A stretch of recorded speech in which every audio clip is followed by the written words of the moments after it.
जगण्याचा पाया, चालण्याचे बळ, विचाराची कळ, तुकाराम तुकाराम.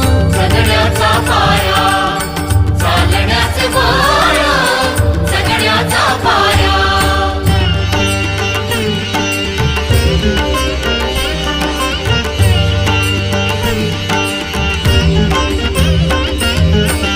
शब्दांचे इमान, अक्षरांचे रान, शब्दांचे इमान, अक्षरांचे रान, अभंगाचे पान.